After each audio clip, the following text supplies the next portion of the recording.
Hello and welcome to another Dragon Plus live stream where we discuss more of the content heading into each issue of Dragon Plus and take a look at the design, the development, which we're going to talk if that term is actually appropriate, and the running of your D&D game content.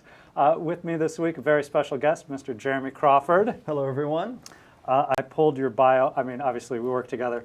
I pulled your bio straight from Twitter, so you can tell me if I'm wrong, but the lead rules designer of Dungeons & Dragons, lead designer of the Player's Handbook, and the game's managing editor.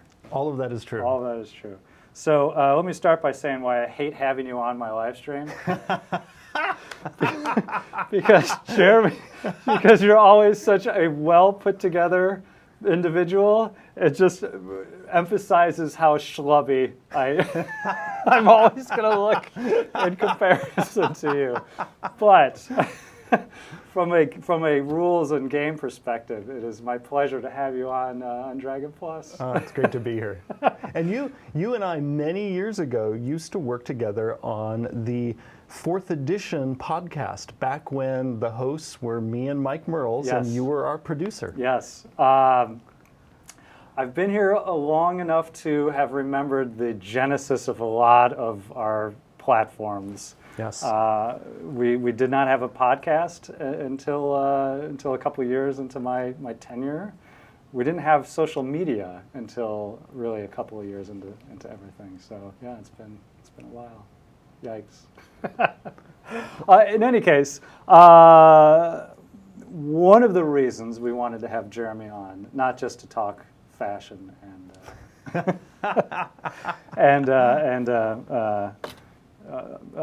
visibility of the host, but as we follow the Mike Merle's Happy Fun Hour, it's always tough to follow a show called the Happy Fun Hour, because either we have to be the happier funner hour, or the crushed Mike's hopes and dreams hour. maybe a little bit of both. Which we saw in the chat. So yes, maybe yes. a little bit of both. Yeah. No, what we wanted to do was continue a conversation that we started with Mike a couple of weeks ago. Mike came on to talk a little bit about the design process, especially as it relates to the Happy Fun Hour, which in a lot of ways is the initiation of the design process. Right. But there's more to the design process.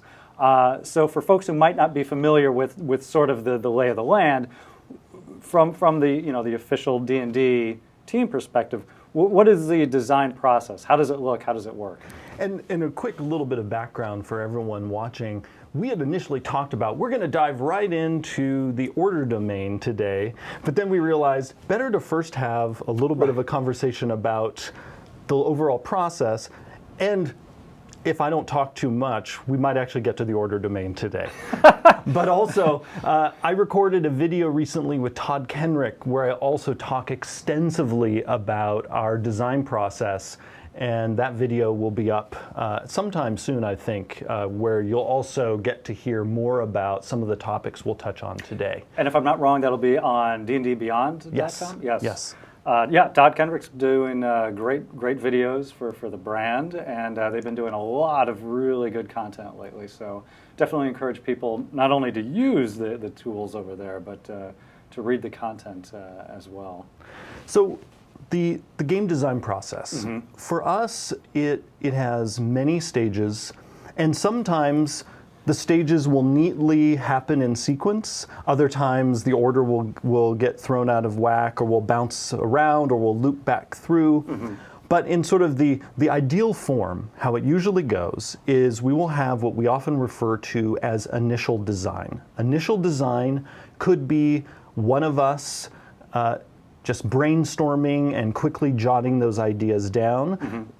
Those of you on this channel have seen an example of that in Mike Merle's Happy Fun Hour. You know, that's a person sort of spitballing. Right. Often for our team, that initial design stage is actually a group of us chatting, sometimes over a series of meetings. It might just be one meeting where, you know, there's an explosion of creativity and then we all dash off to our desks and then do some further brainstorming.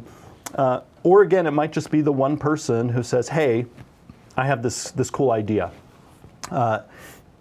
Is there something we can do with it? And that question, is there something we can do with it, is a really important part of the process. Even the order domain, actually, before people saw the design process on the Happy Fun Hour, we had some internal conversations about it, because it's actually a domain we have toyed with something like it going all the way back to our Design of the Player's Handbook.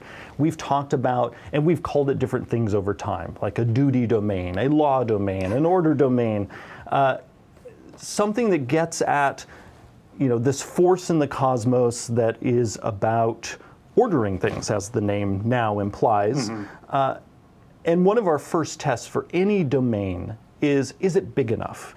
Because our domains in 5th edition need to be broad, because they need to apply to multiple gods, and preferably gods that might be good or evil. That, I was going to say, that seems to be the trick of it as well. Not just to multiple gods, but multiple gods with wildly different polemic takes on the universe. Exactly. So you look at the list of gods who are associated with the war domain, and some of those gods are associated with tyranny, while others are associated with justice and mercy, yet they both have the same domain. Right. And that is an important part of our domain design. And in some of our early discussions about law/duty/order, at times it got too narrow, which is why we kept shelving it. And we ended up settling on order because it was a broad enough cosmic concept without treading too much on the lawful alignment, because we also didn't want it to be a straight connection to the alignment. Right. It needed to also transcend alignment. Which it seems like it would, though. It's order, it's lawful. Yes. It feels like it would naturally adhere there.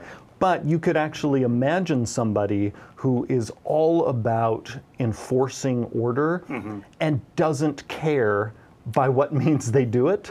So you could actually have a bizarre, chaotic character who is devoted to order in some inscrutable way. It would certainly be against type. Al Capone has order to his organization, Right, but right. it's certainly not a lawful individual. Right. I feel like we've got one foot already in the order domain pool. Which I did on purpose, because people came to hear about the order domain. So our question was, again, is there anything we can do with this in terms of our broader D&D storytelling, in terms of where something fits into what's already in the game? And our initial answer to the order domain question was yes. So we could proceed. So now the next step, once we have those initial design concepts, which again people got to see some of in the Happy Fun Hour, then we dig in. And what might surprise people is most of our design work, in terms of the amount of time we spend on it, the number of hands that touch the design, most of that work is after that initial concept phase. We actually concept things left and right that we then toss out. So for us, what they see in that sort of concepting process, we go through that a lot.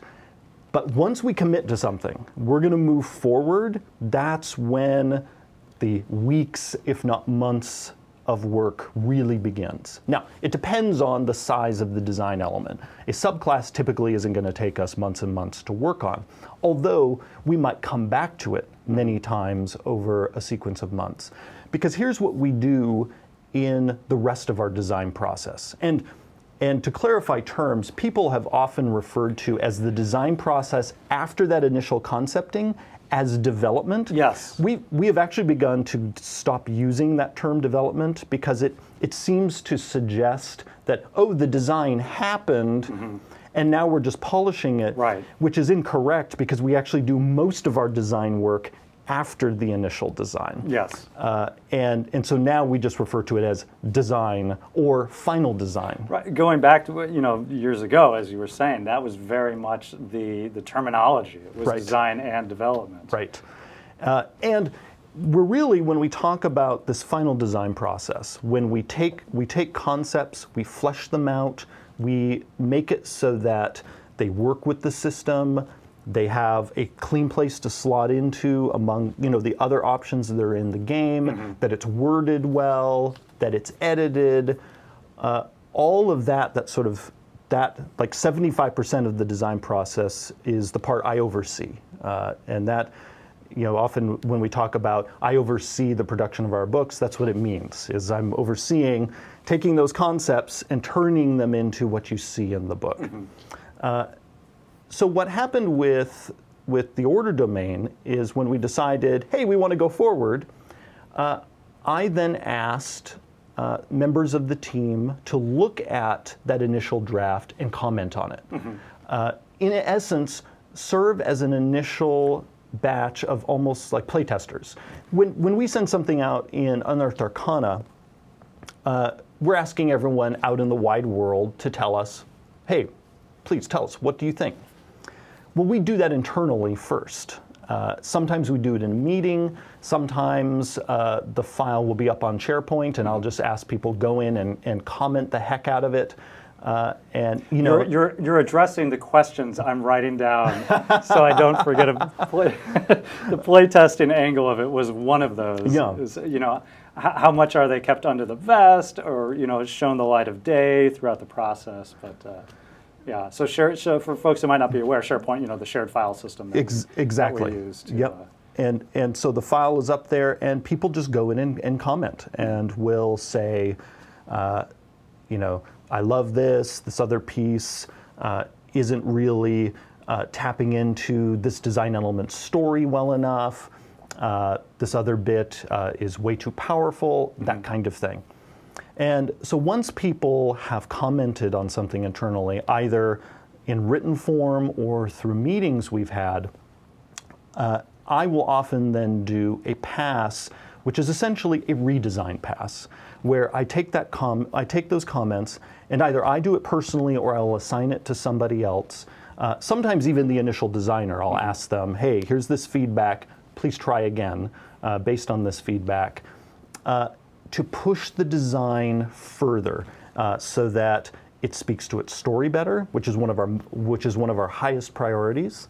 And I'll give examples of actually the story angle of our design when I talk about how we changed the order domain from its initial version to the version that's currently in Unearthed Arcana. We want to make sure things are clear because we play a ton of D&D, and one of the reasons we play a ton of D&D, both within the office and in home games, is we love the game, but also for our work, it's crucial for us to always be in the mindset of DMs and players so that we understand the kinds of questions that come up in play and make sure that the rules don't leave any major questions dangling. Now, emphasis here is on major. There are a lot of corner case questions that we intentionally leave unanswered because the more corner cases we address, the more complex the rule gets. That means the more opaque it gets, and the fewer people are going to want to use it.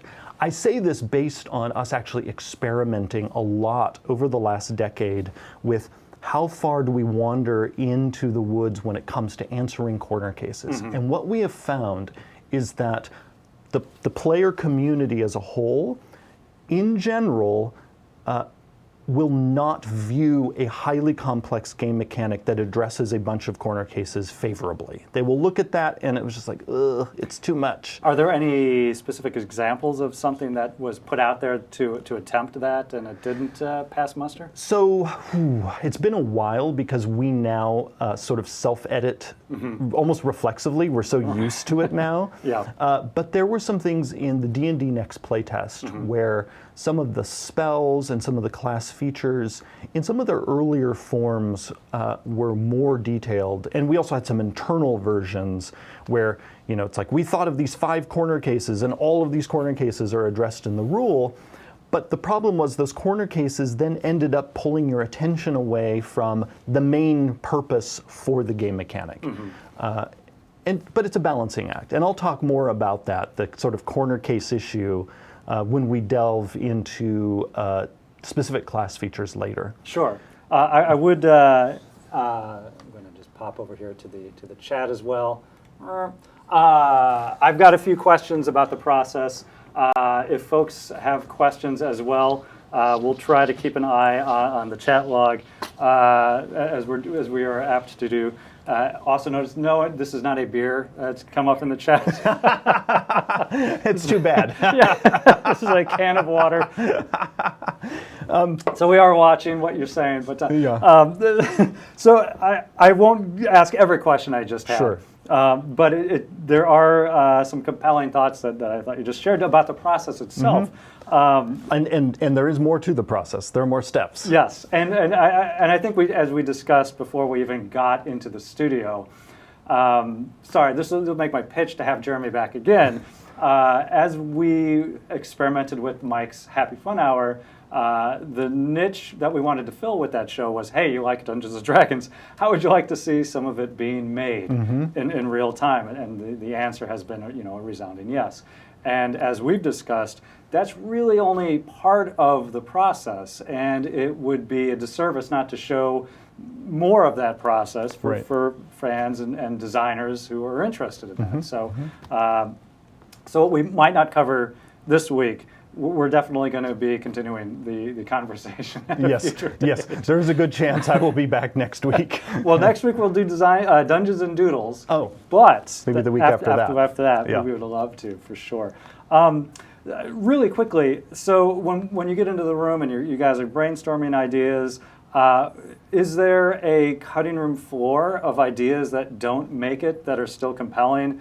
Are there ideas that don't have a home, but they're really great ideas? Like what happens to the orphan ideas or the, almost formed design concepts? So I am a big fan of resurrecting things that we've tossed out when their time is right. So there are a number of things, even that we have had in Unearthed Arcana, that didn't really test well when we showed them first, that sort of I have on a shelf. And if we get inspired to revisit them, redesign them in a way that we think would resonate with the D&D community better, we will absolutely bring those things back. I mean, we still have all the files. I often have those things in the back of my head, because often in the process of even designing something new, we'll get really excited about an idea, and then I'll be like, wait a second. We actually designed this exact thing 3 years ago. Let me go find the file so that we don't now spend a bunch of time doing a bunch of work we've already done, and then maybe we can marry our new idea to something we designed in the past. And we've had a number of things that we felt bombed out and we decided never to publish them, that we've then come back to later, and then we're suddenly like, now we're ready to move forward. And again, the order domain is actually an example of this, because we had in our heads, going all the way back to the writing of the player's handbook, of having a domain like this.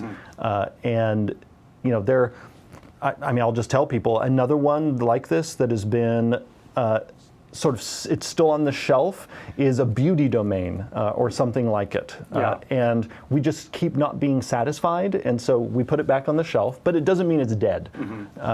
It is rare for us when we toss something to say it's gone and it will never return. Right? we cast it into the outer dark, cast a spell and it shall never return to this plane of existence. Not so much along those lines, but I was curious, as you get into a room and it's sort of, hey, we need ideas for Mordenkainen's is coming out. We've got some monsters we need to fill the book. Right. Are there ever design meetings where the goal is not so much a specific product or campaign or whatever, but we just want to push the boundaries of what we think we can design?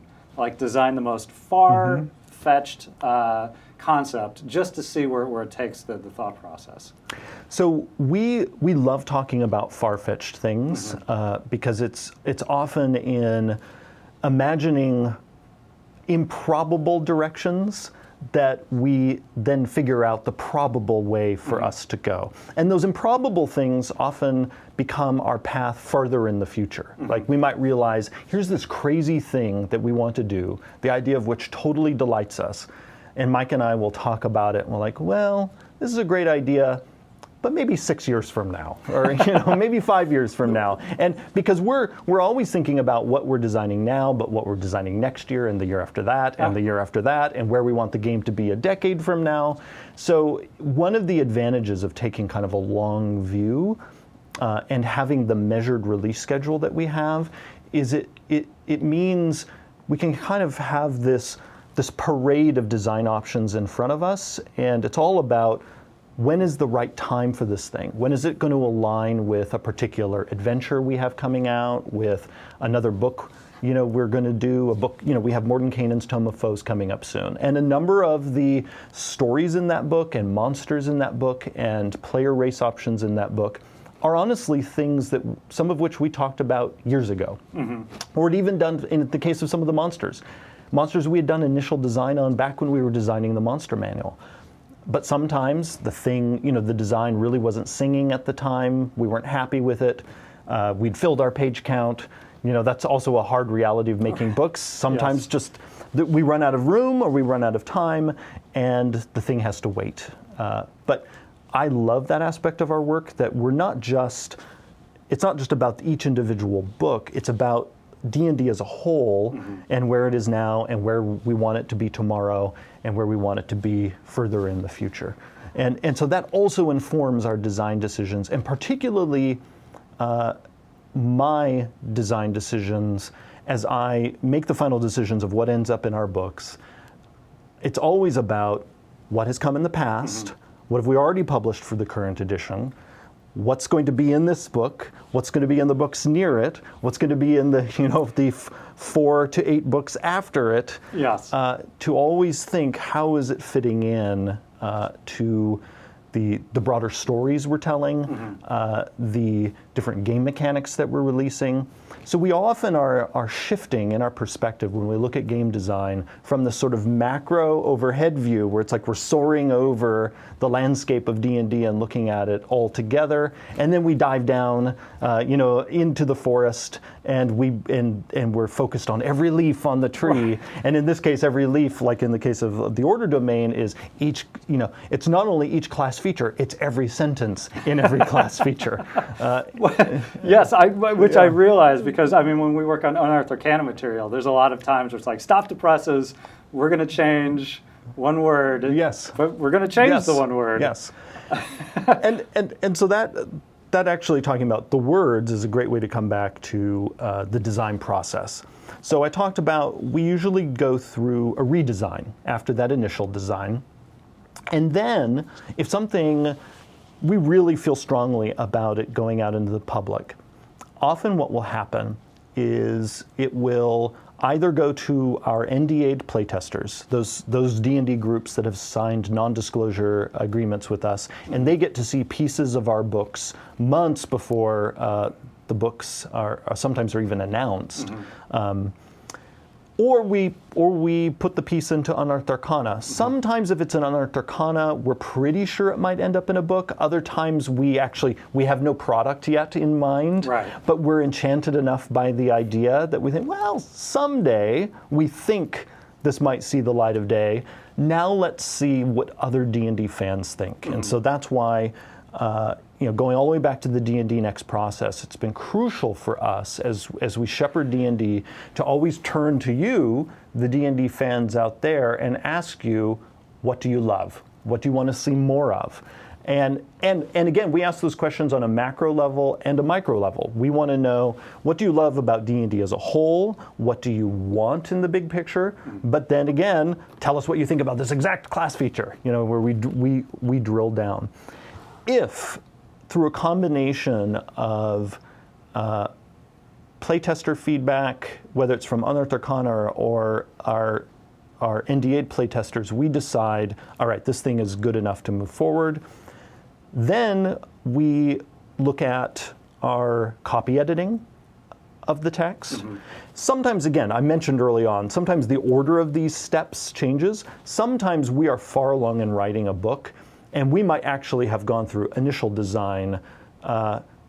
We might have iterated several times and redesigned it several times.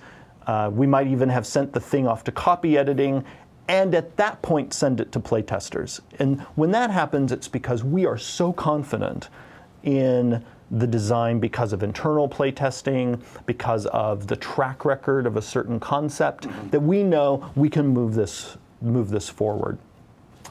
In the copy editing stage, the editors make the editors make sure the sentences make sense. So they're not only making sure, the typical things that copy editors make sure of, that we've dotted our I's and crossed our T's, but also really just make sure that our rules writing in particular parses, that it's clear enough. And often, while they're working, more playtest data is trickling in. So often, even after copy editing, we will have some more tinkering we will do with those game mechanics.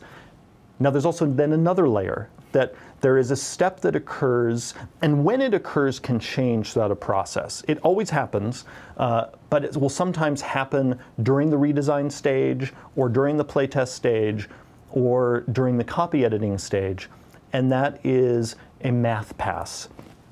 This is when we have decided the story of these rules are strong, they sync up with our rules correctly, they flow in a pleasing way, they have an internal coherence. It's at that point we're like, all right, time for a math pass to make sure, like in the case of a subclass, the subclass is meeting the mathematical expectations we have for a particular class. I say that way rather than using a word people often like to say, balance. And balance can be a tricky word because it means different things for different people, and it means different things in different games.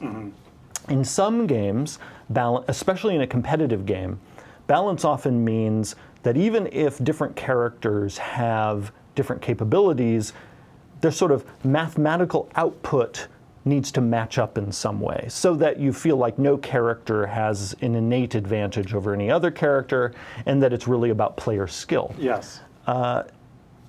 Balance can mean other things in other games, but in D&D, that term can be misleading because first off, D&D is a co-op game run by a human being, the dungeon master, and in D&D, we are not working, especially when it comes to player character design, to make sure that they are suitable PvP matchups against each other.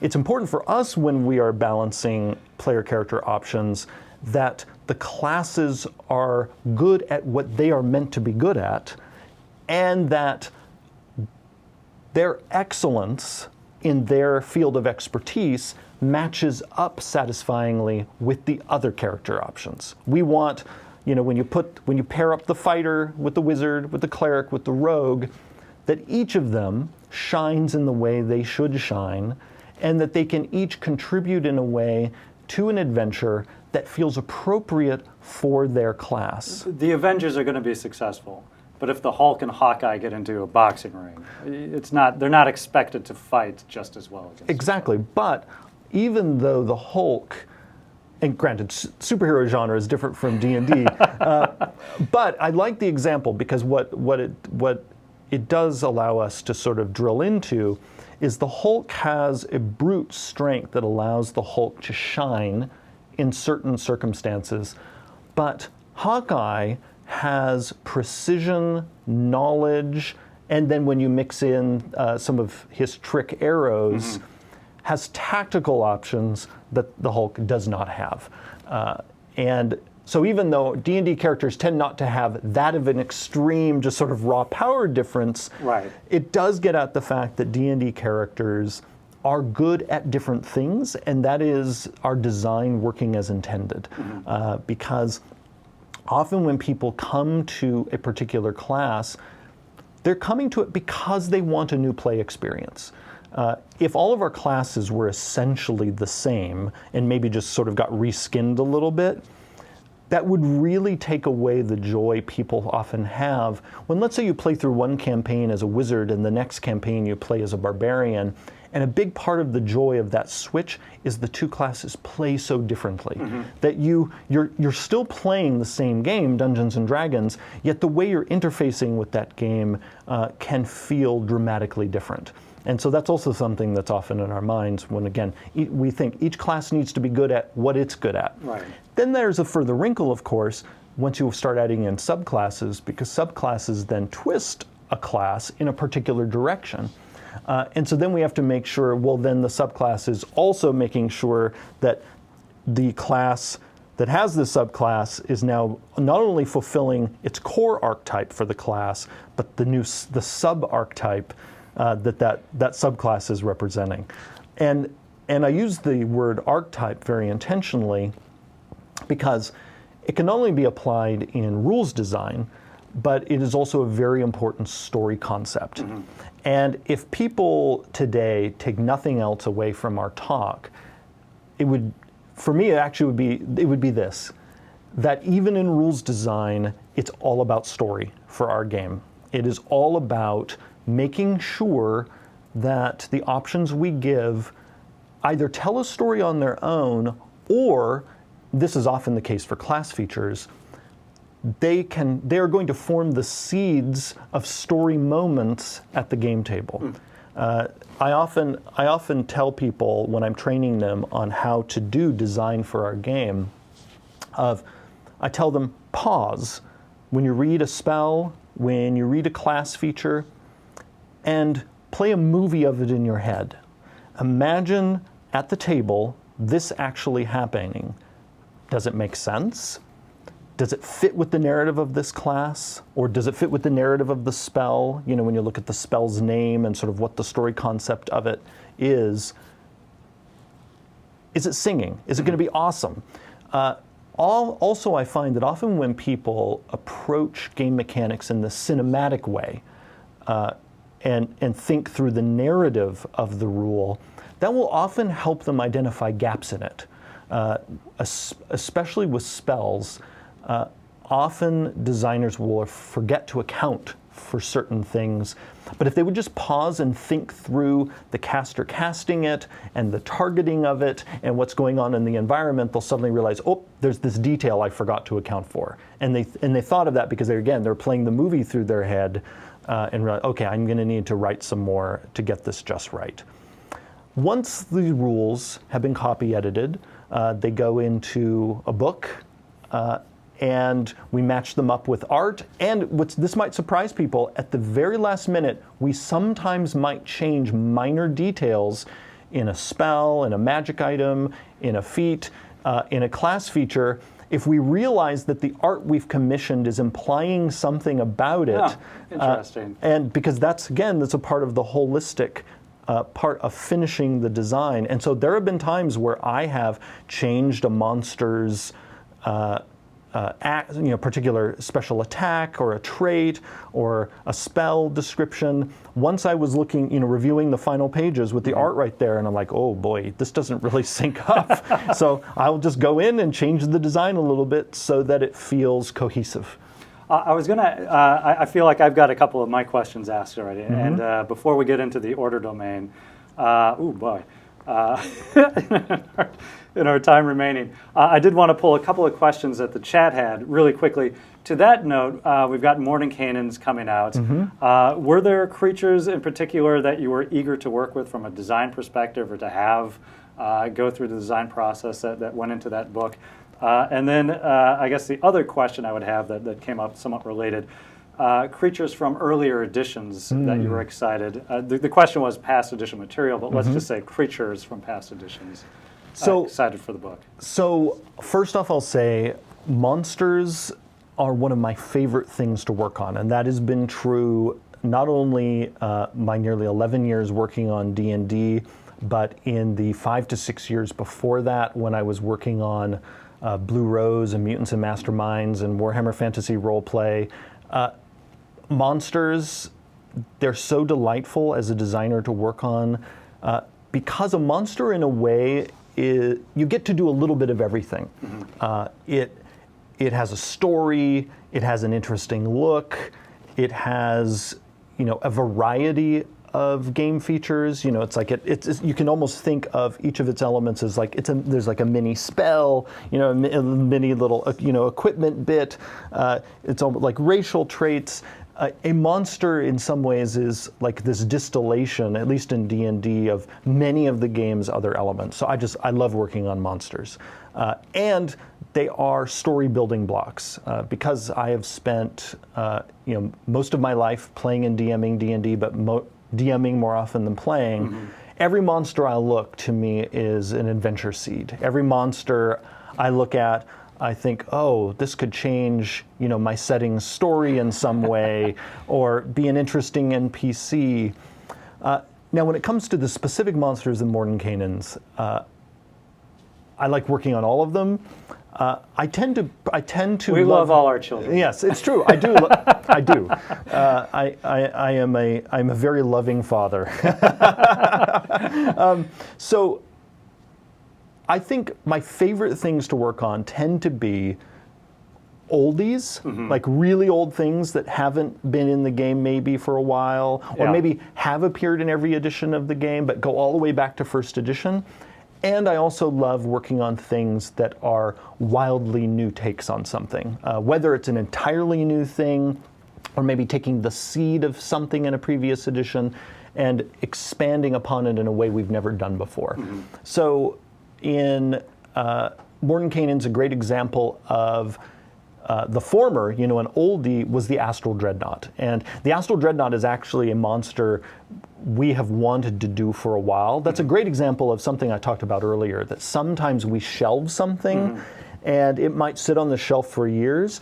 The Astral Dreadnought is actually an example of that. That is something that we actually considered for Volo's guide. Okay. So the Astral Dreadnought didn't make it into Volo's, but now has made it into Mordenkainen's. And we have a host of other monsters that didn't make it into either of those books or the monster manual. So maybe, in the future, they'll show up in something else. Yes. When it comes to something where we've taken a seed of something and we explore a new direction. An example of something I love doing was the Aladdin Monsters. So we have talked already publicly about the Aladdin player character options, but the book also has in the bestiary section some Aladdin monsters, and I really enjoyed working on them, especially with their seasonal affiliations and differentiating, the summer one from the fall one, from the spring one, from the winter one. That was a question that had come up in chat as well, is about Fae and Feywild. So yes, the Aladdin will be appearing in Mordenkainen. Yeah. Before we run out of time, we have managed to mention the order domain. Yes, we have. Pelham's laughing at us now. Let's jump into it. We're coming back to the conversation in a couple of weeks, as promised or threatened. This is going to be a multi-part series. Yes, but let's jump into the order domain just so that we can start the conversation at least this week. We put up Mike Merles worked on the initial design a couple of weeks ago in Happy Fun Hour. So I think what we're looking on screen right now is that initial design version. Yes. So where do you want to start? Do you want to take a look at the first piece of mechanic that caught your eye and how you developed it, or an overall approach to how you would continue to design something like this? So what I'm actually going to talk about first, because finishing design, basically everything that comes after that initial design includes not only the mechanical bits, but the story bits. So I'm actually going to start with the very first paragraph. And if you look, in addition to us having done a little bit of editing for the Unearthed Arcana version, you'll notice that the Unearthed Arcana version of the order domain has a longer list of gods than the initial version had. So when I came and glanced at this, I realized that the list of gods was a pretty good representation of a number of our worlds, but it wasn't comprehensive enough. So just to read it out, the original sentence was, on various worlds, God who grant access to this domain include Bane, Arathis, Fultus, Foltus, Ouijas, Oron, oh boy. Maglubiet. Give me that one, and Asmodeus. Yes. Or Asmodeus, as various people pronounce it. So you decided that was not adequate, suitable?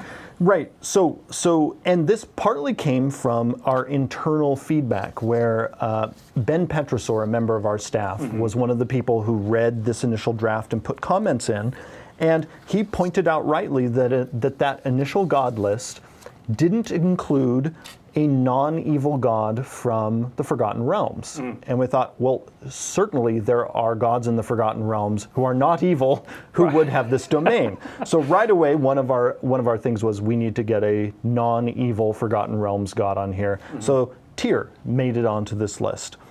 I then, when I was doing my pass-through, noticed there were no gods from Dragonlance on here. And as a person who carries a special torch of love for Dragonlance, I made sure Magir ended up on the list. You'll notice I didn't take anyone else. I didn't take anyone away. So, Arathis is still there, Fultus, Ouijas, Orion is an Eberron god. The previous ones were from Greyhawk, Maglubiet. And then you'll see that there are 4 additional gods I added, and these gods are from the Earth pantheons that appear at the back of the player's handbook. So I added Nuada from the Celtic pantheon, Athena from the Greek pantheon, Anubis from the Egyptian pantheon, and Forseti from the Norse pantheon. Because we want to really show, going back to what I was saying earlier, that domains are tapped into by a variety of gods, and I made sure to pick gods that show very different faces of order. Now, here's part of the motivation here when I do this sort of design work. I'm not just servicing the D&D multiverse in as comprehensive a way as possible. More importantly, for a piece of player character design, I'm making sure that players out there see there are many ways to approach this domain from a character building standpoint. Because I always want players to feel like that no matter how wacky their character idea might be, that somewhere in the game there's at least a sideways path for their character concept. And so a great way is sometimes of signaling there are many ways to get to the same destination is by doing things like this, where I show these wildly different gods. Some of them evil, some of them good, some of them associated with civilization, some of them associated with death. They all represent different aesthetic paths, different mythological paths that can land you here in the order domain. And really that philosophy of provide many paths is a philosophy that drives our design of the entire game. Because, as we often say, D&D is meant to be a big tent where you can create a variety of characters, create a variety of worlds, create a variety of monsters, etc., etc., etc. And we want to make sure you can see, whether you're using the things we print or building things yourself, there's a huge array of ways you can approach these things. Okay, how much time do we have? Because I could just keep going and going. Because I can dive now into domain spells. We still have about 15 minutes. Oh, perfect. So, yeah, all right, plenty. let's talk about domain spells. 15 minutes plus extra weeks. But, Yes. But for Yes. today's purpose, Yeah. we've got 15 minutes. And again, just so those folks in the chat are not hearing this just as lip service, we do go back and watch the videos of the live stream. So for folks that had questions, we might not have been able to address them. We do go back. We will compile them. We'll keep them on record for future conversations with Jeremy. Oh, great. Okay, so we get to the domain spells. This is sort of the first bit of game mechanics for us in this domain, and really in any domain. And people will notice, wow, the domain spells, a number of them changed. Yes. In fact, just to really drive home the point that for a lot of our material, most of the design work is actually done after the initial design. You will see if you compare the initial version to the version in Unearthed Arcana, about 75% of this thing has changed. So we're looking at the original version of the order domain spells. So yes, we had bless, command, hold person, spiritual weapons, so on and so forth. And then by the time we get to the Unearthed Arcana version, quite a few of those have now changed as well. Yes. Bless is out, heroism is in, so on and so forth. Right. And so I want to talk about the thought process behind this. Sure. So my initial critique when I looked at the original list is too many of these spells are cleric spells.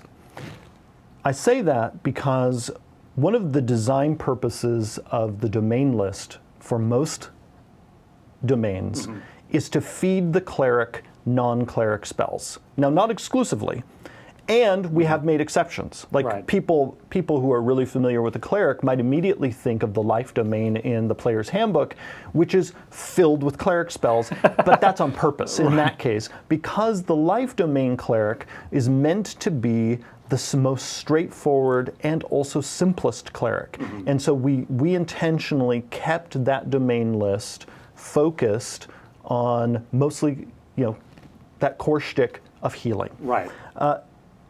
But in other domains, it's a balancing act when we look at the domain spells of wanting to make sure there are certain iconic cleric spells that this cleric always has prepared, because that's what a domain spell is. It's a spell you always have prepared.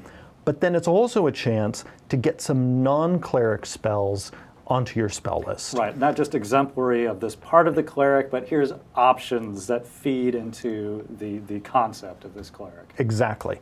And there's another dimension. When I'm evaluating a list of domain spells, I'm also seeing how well do these interact with the rest of the abilities in this subclass. So before I made any changes at all to this list of domain spells, I first had to make sure I understood everything else this domain was doing.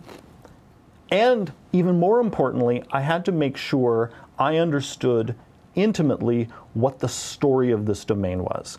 And that is my starting point for any piece of design. What is the story we're telling with this? What is the identity, in this case, of this domain, of this person? When I'm imagining members of this domain, what are they like? What are they doing in the world? And I need to make sure that we are delivering a fun version of at least some of those potential characters in the rules that we designed to support it. So let's look at the particular spells here. The original list at first level had both Bless and Command. Those are both cleric spells. Right. And Bless arguably is one of the best low-level cleric spells there is. And so also true in the Dragonfire trading card game. Clay. And so I thought, okay,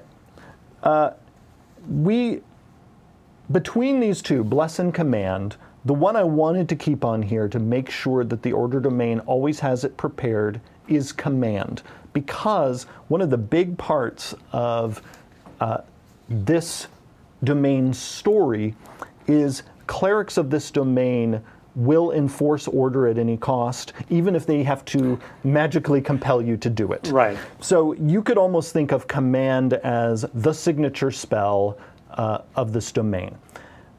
Now, I bumped Bless off, but I had to be careful with what I replaced it with, because since I had read ahead to what the other features do, I knew that the first level feature, Voice of Authority, is a spell that hinges on the cleric casting spells on their allies. And Bless was a spell that the cleric would have to cast on their allies. Command is not one you're generally casting on your allies. And so I wanted to make sure that when I replaced Bless, I was replacing it with something that you would, could still be cast on an ally. So that's where we got Heroism. I also went to Heroism because one thing I've noticed in domains that people design, often when they go to other classes' spell lists to basically harvest those spell lists for the cleric, right, often designers forget about the Bard spell list. And I noticed that this list, the initial list, had basically forgotten that the Bard exists. And the bard has a number of special spells that only the bard has that are all about controlling other people, beguiling them, inspiring them. So enter heroism. So that's how we ended up with that changed first level. You then look at the next row, where the cleric had hold person and spiritual weapon. Very similar to the previous row. One of these, spiritual weapon, is a cleric classic and not particularly speaking to the order theme, so I chucked it. And then replaced it with enhance ability, another spell that you can cast on your allies, feeding into voice of authority, because I'm often looking for, whenever I'm developing something, how can I make the mechanics work together better? And also, part of the story of the order domain is, on the positive side, community building, enhancing other people, because that's the fun balancing act of working on any domain. You also want to make sure that clerics of different alignments have things here they're going to want to use. So you'll notice in the previous line I was concerned about commanding people while also inspiring with heroism. Here, again, we have a similar balance. One of the spells, hold person, is about locking people down. Or, again, you can think of the story in this case of going halt, and literally the person halts. Right. Now paired with enhance ability, a way to create order through the carrot rather than the stick. So, 5th level, this is the one line that I left alone. Okay. I felt that mass healing word of nurturing a group of people was appropriate, and slow was also a good one. Now we get to the next row, and the original had Dominate Beast and Guardian of Faith. Here's a place where I got rid of both of the spells. Guardian of Faith, like Spiritual Weapon and Bless, is a cleric classic, does not need to be on this list, and doesn't speak specifically to the order domain, so out it went. Dominate Beast, I knew it was here because the design wanted a kind of, compulsion type effect here. Right. And I'm not commanding just anyone. Now I'm commanding beasts as well. But again, because the initial design forgot that the Bard spell list exists. Right. I went to the Bard list and snatched Compulsion, a spell I notice a lot of people forget is there because it's a very niche spell, but it can be this really fun sort of puppet master spell that you can use to move around not only your enemies, but also your allies. So this spell has some also fun combo potential for something like Voice of Authority. And to me, far better than turning the Order Cleric into a mini Druid. Because Dominate Beast is a very Druid thing, and I wanted something, again, broader, that spoke to the broad theme of Order. Then I brought in Locate Creature, because I wanted to make sure that if someone decided they basically wanted to use this domain to play Judge Dredd, again, going back to one version of Order is I'm going to impose it by any means necessary. Yes. You could have the cleric who is awesome at hunting people down. And so this is where why I added Locate Creature to this list. I would advocate as a wildly underrated movie, by the way. Yes. The Carl Urban version. Yeah. Oh, and I forgot. I misspoke earlier when I said, I think I might have said the 5th level line was the only one I left alone. I also left actually the 9th level line alone. Commune and Dominate Person, to me, were both solid choices. If we have time... We do. We do. All right, so the next thing I can talk about is crazy easy, and that is the bonus proficiency. Basically, the only 2 features that I left unchanged were the 2 that are really... I refer to them sometimes as infrastructural design.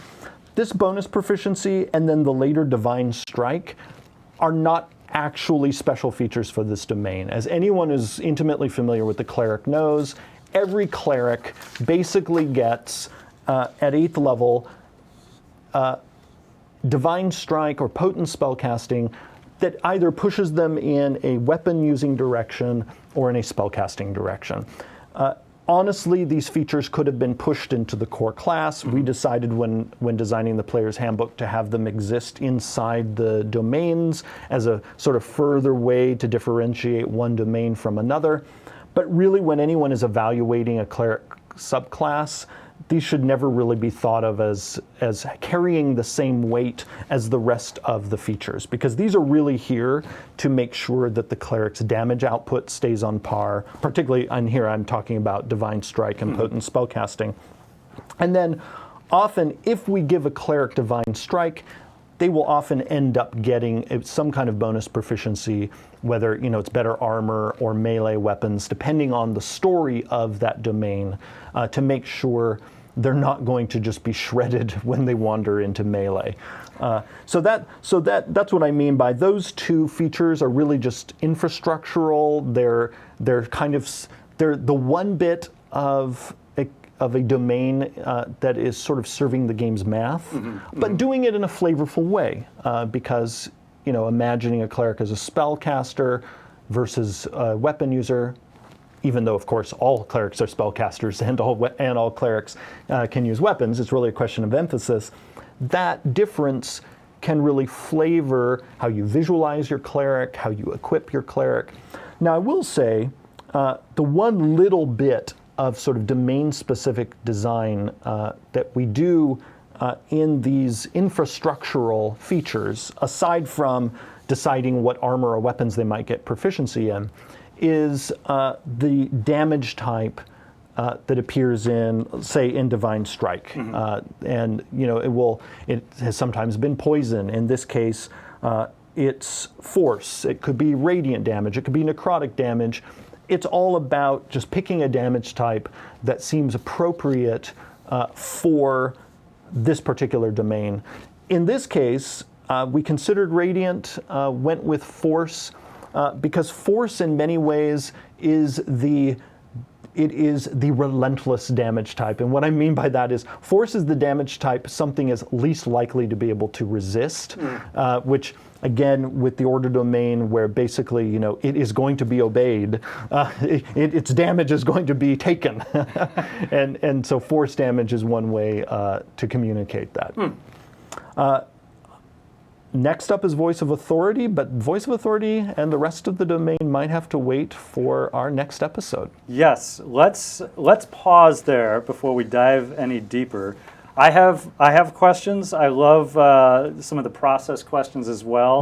I'll just ask some of them now. We can talk about next time. I'd love to find out what sort of pushback there might be in the process.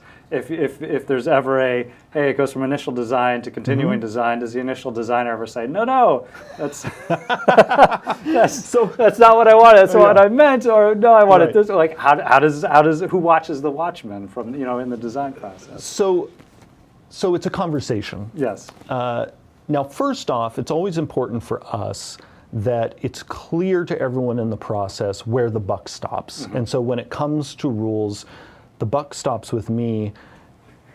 That is not a point of authority. That's actually so that everyone knows that they can come to me to talk through their concerns about the rules. We can have an open discussion about the direction we want to go in. But they know that at the end of the day, if I've told them, your vision is great and that's what we're going to do, it's settled. Unless I come back and say, I have some other ideas, this is what I'm considering doing, I want to make sure you feel comfortable with it. And so my personal process is, whenever possible, I go back to whoever did the initial design, if it's not myself, and talk them through what I did, which I did with this. Especially given how much of the Order Domain's features I rewrote. Before we posted it on Unearthed Arcana, I sat Mike Merles down and walked him through, here's how I changed almost every feature in this. Now, Mike and I have been working together for a decade. I was going to say, there's a relationship. There's a trust factor. He and I trust each other in this work relationship intimately, and part of that trust is built on the fact that we have unflinching communication with each other about it. And that's something I encourage with anyone who has a co-designer, is work together bravely, honestly, and with kindness. And Mike and I, we have a back and forth, and this is true with any other designer that I seek to work with. Sometimes I will come and talk them through, okay, here's how I've now designed it. And they will come in the conversation, come back with a new idea inspired by our conversation, and I will often say on the spot, wow, that's even better than what I came up with, and on the spot open up the file and write in yet that new idea. Often what I tell the team is my goal as the lead is for the best version to end up in print. It's not important to me that it be mine or that it be any other individuals on the team. And really, anyone on our team can come to me with a game design idea, and if it's an awesome idea, even if their title is not game designer, that idea is going to make it into the product, and they'll be credited in the book as one of the book's designers, because for me it's about, let's get the best stuff we can come up with for D&D in front of our fans. Now, if any of you who are listening are working on your own, you're designing something for your own campaign, you are designing something for DM's Guild, or maybe for a Kickstarter project you're doing, sometimes you don't have a team to interact with, but I would encourage you, get a friend or somebody in your D&D group to serve as a sounding board for you, to read the thing, let you know, is it clear? Does it seem fun? Play test it with your group. And also with them, like we try to have sort of courageous, kind conversations, always with the goal of making the thing as fun as possible, as resonant as possible in terms of the storytelling. And again, this is one of the reasons why we turn to the community to be our sounding board. Because even though we talk through everything, we've had cases where we'll send something out into the world and everyone was like, yeah, you guys, your instincts were right. We've had some things, and this was true going all the way back to the D&D Next playtest. I think of our initial version of the Sorcerer and the Warlock as a great example of this, where Mike and I, we went into a meeting room and together designed the version that we sent out, and fans overall were like, meh. They did not like it.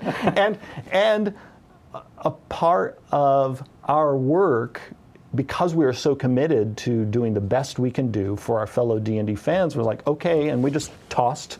Even though we loved what we had done, we tossed it and started over. Because also a big part of being a sort of a mature designer, and especially if any of you listening, if your goal is to become a professional designer, it's crucial that you be able to kill your darlings. It is crucial that your commitment be to fun of your players, your overall storytelling goals, and that you not let your ego and your sort of sense of, but I did this, get in the way of, but what's going to bring the most smiles to people's faces? What's going to get more people wanting to use this at their game table? What's going to, in the case of a DM-facing thing, what's going to, seem scary and dangerous, or, make them want to tell new stories? What in a player character bit of design is going to make somebody want to make a character with this. That for me, by the way, is one of the most gratifying things I see anytime we put out a new subclass or other player character oriented option in something like Unearthed Arcana, is if I immediately see somebody say, I want to make a character with this. Because for me, that's like, okay, that's exactly what we're aiming for. That if you read it, you immediately can imagine somebody you want to make.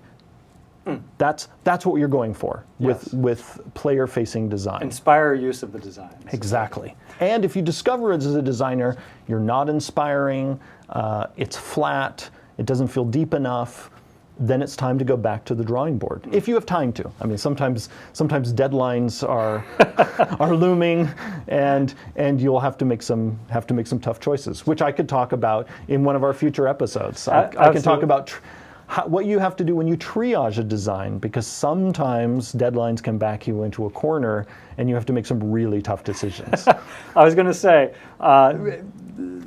kill your darlings, but as we've learned today, maybe not all the way. They can go into a trunk, a chest, and Yes. be revisited later for Yes. future consideration. Yeah, we more often actually banish our darlings than we kill them.